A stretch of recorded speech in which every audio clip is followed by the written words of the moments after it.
बिस्मिल्लाहिर्रहमानिर्रहीम। अस्सलाम वालेकुम। अजीज दोस्तों, अंग्रेजों की जालिमाना कार्रवाइयों का दूसरा हिस्सा लेकर एक दफा फिर हाजिर हूँ। मुसलसल फैलाव के इस सफर में सबसे अहम मोड़ 1757 में लड़ी जाने वाली जंगे प्लासी है, जिसमें ईस्ट इंडिया कंपनी के एक क्लर्क रॉबर्ट क्लाइयो के 3000 सिपाहियों ने बंगाल के नवाब सिराजुद्दौला के 50,000 फौज को शिकस्त दे दी। कैसे शिकस्त दी, ये कहानी मुतालिया पाकिस्तान की किताब में दर्ज है। बस इसी कहानी का अखलाकी नतीजा याद रखिए कि जंग के बाद क्लाइयो ने सिराजुद्दौला का सदियों का जमा करदा खजाना समंदरी जहाजों में लदवा कर बिल्कुल उसी तरह लंदन पहुंचा दिया, जिस तरह 18 साल कबल नादिर शाह दिल्ली की दौलत दोनों हाथों से निचोड़कर ईरान ले गया था। लेकिन क्लाइयो ने तमाम दौलत शाही खजाने में जमा नहीं करवाई, बल्कि अपने लिए भी कुछ हिस्सा रख लिया, जिसकी मालियत आजकल के हिसाब से $3 करोड़ बनती है। इस रकम से उसने बर्तानिया में एक शानदार महल बनवाया और वसी जागीर खरीदी, जिसका नाम प्लासी रखा। यही नहीं, उसने पैसा देकर न सिर्फ अपने लिए बल्कि अपने बाप के लिए भी पार्लिमान की नशिस्त खरीद ली। बाद में उसे सर का खिताब भी अता कर दिया गया। लेकिन इसी दौरान बंगाल में आने वाले खौफनाक कहत और इसके नतीजे में सूबे की 1/3 आबादी के फना हो जाने की खबरें इंग्लिस्तान पहुंचना शुरू हो गईं, जिनका सबब लॉर्ड क्लाइयो की पॉलिसियों को करार दिया गया। लॉर्ड साहब पर उंगलियां उठने लगी, चाहे मुगैया होने लगी। करते करते नौबत पार्लिमान में करारदाद पेश होने तक जा पहुंची। ये करारदाद तो खैर मंजूर नहीं हो सकी, क्योंकि उस जमाने में पार्लिमान के 1/4 के लगभग अरकान के खुद ईस्ट इंडिया कंपनी में हिस्से थे।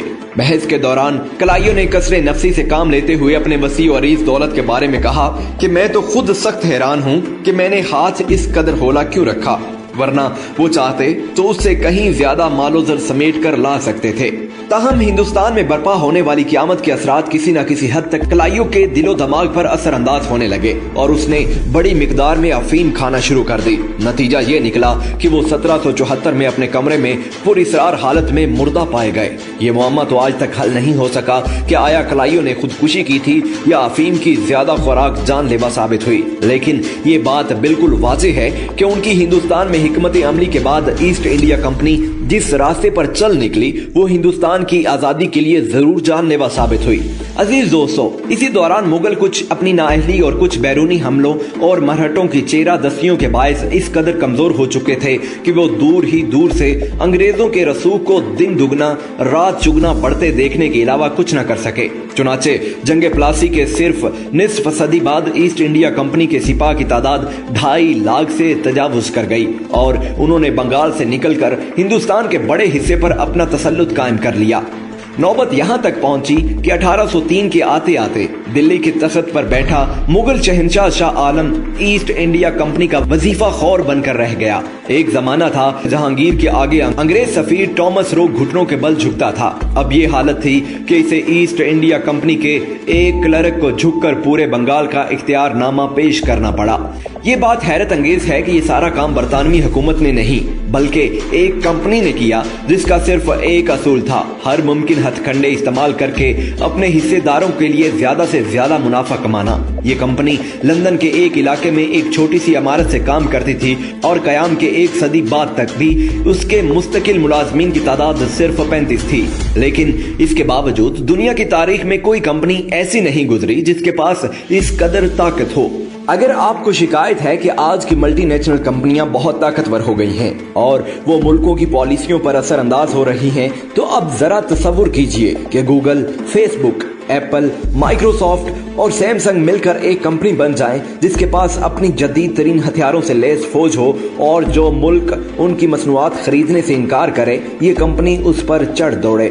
ईस्ट इंडिया कंपनी ने बिल्कुल यही काम चीन के साथ किया और ऊपर हमने लॉर्ड क्लाइयो की अफीम के हाथों मौत का जिक्र किया था। ये अफीम ईस्ट इंडिया कंपनी हिंदुस्तान में उगाती थी, लेकिन सारी की सारी उसके ओहदेदार नहीं खा जाते थे, बल्कि उसका बड़ा हिस्सा चीन ले जाकर महंगे दामों बेचा जाता था। जब चीनियों को एहसास हुआ कि ये तो हमारे साथ घपला हो रहा है, तो उन्होंने मजीद अफीम खरीदने से माजरत कर ली। कंपनी अपने मुनाफे में कमी कैसे बर्दाश्त करती। उसने 1839 में चंद तोप बरादर जहाज चीन भेजकर चीन का दकियानूसी बहरी बेड़ा तहस नहस कर दिया। चीनी शहंशाह ने अपनी गलती तस्लीम करते हुए न सिर्फ अफीम की दरामद पर पाबंदी उठा दी, बल्कि बतौर जुर्माना हांगकांग भी बरतानिया को हिबा करके दे दिया, जो 1997 में कहीं जाकर वापस चीन को मिला।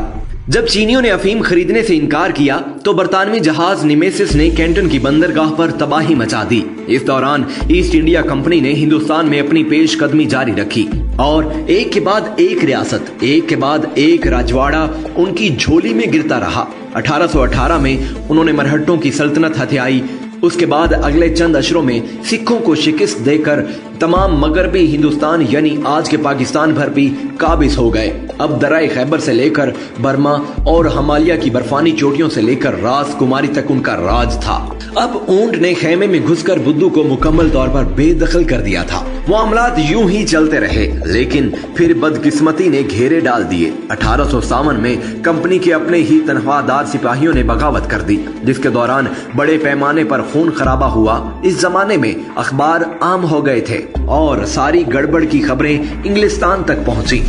होते होते कंपनी का तासुर बरतानिया में इतना खराब हो गया कि बालाखिर पार्लिमान को अवामी दबाव के जेर असर कंपनी को कौमियाने का फैसला करना पड़ा और हिंदुस्तान बराह रास्त बरतानवी हुकूमत की अमलदारी में आकर मलका विक्टोरिया के ताज का सबसे दरख्शां हीरा बन गया। ईस्ट इंडिया कंपनी फिर भी चंद साल घिसट घिसट कर जिंदगी गुजारती रही, लेकिन कब तक? आखिर 1 जून 1874 को पौने 300 साल के तवील शान शौकत के बाद ये कंपनी तहलील हो गई। अजीज दोस्तों, लंदन में ईस्ट इंडिया कंपनी का हेडक्वार्टर, जिसे गिराकर उसकी जगह एक बैंक की इमारत खड़ी कर दी गई है। कंपनी के वफाते हसरत आयात पर उस जमाने में टाइम्स अखबार ने जो नोट लिखा था वो कंपनी की तारीख की उम्दा तर्जमानी करता है। इस कंपनी ने जो कारहाय नुमाया सर अंजाम दिए वो बनी नोहे इंसान की तारीख में किसी और तजारती कंपनी के हिस्से में नहीं आ सके, ना ही आइंदा आने वाले बरसों में इम्कान है कि कोई और कंपनी इसकी कोशिश भी कर पाएगी।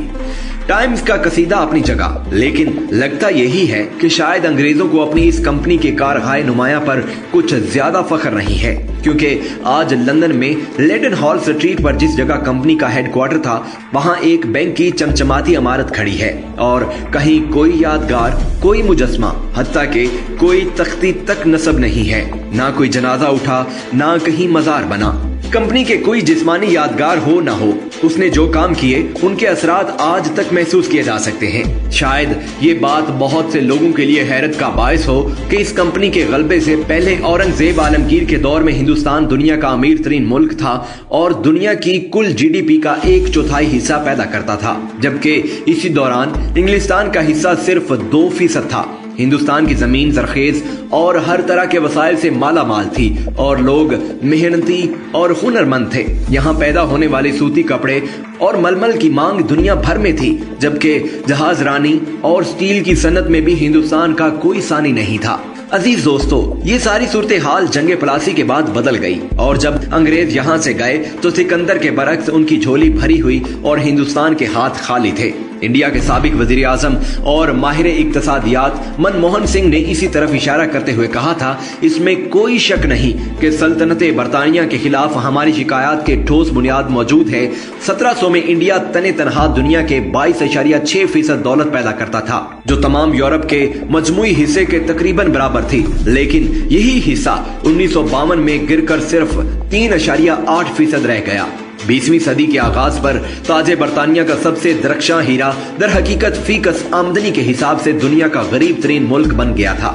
अब इस सवाल की तरफ आते हैं कि अंग्रेजों के 200 साला इहतिसाल ने हिंदुस्तान को कितना नुकसान पहुंचाया। अजीज दोस्तों, इस सिलसिले में मुख्तलिफ लोगों ने मुख्तलिफ अंदाजे लगाने की कोशिश की है। उनमें से ज्यादा करीने कयास माहिर मुआशियात और सहाफी मनहाज मर्चेंट की तहकीक है। उनके मुताबिक 1757 से लेकर 1947 तक अंग्रेजों के हाथों हिंदुस्तान को पहुंचने वाले माली धचके की कुल रकम 2015 के ज़र मुबादला के हिसाब से 30 खरब डॉलर बनती है। जरा 1 मिनट रुककर इस रकम का अहाता करने की कोशिश करें। इसके मुकाबले पर नादिर शाह बेचारे को दिल्ली से सिर्फ 143 अरब डॉलर लूटने ही पर इक्तफा करना पड़ी थी। 400 साल पहले जहांगीर के दरबार में अंग्रेज सफीर को शक गुजरा था कि आया वाकई हिंदुस्तान इतना अमीर है कि उसके शहंशाह को सोने चांदी और हीरे जवाहरात में तोला जा सकता है, और कहीं दूसरे पलड़े में दरबारियों ने रेशम के थैलियों में पत्थर तो नहीं डाल दिए। अगर किसी तरह सर टॉमस रो को वापस लाकर उन्हें ये अदादो शुमार दिखा दिए जाएं तो शायद उनकी बदगुमानी हमेशा के लिए दूर हो जाए। तो जी अजीज दोस्तों, आपको हमारी ये वीडियो कैसी लगी? अपनी राय का इजहार कमेंट सेक्शन में जरूर कीजिएगा। इंशाल्लाह बहुत जल्द एक और नई मालूमाती वीडियो के साथ दोबारा हाजिर होंगे। तब तक के लिए अल्लाह निगहबान।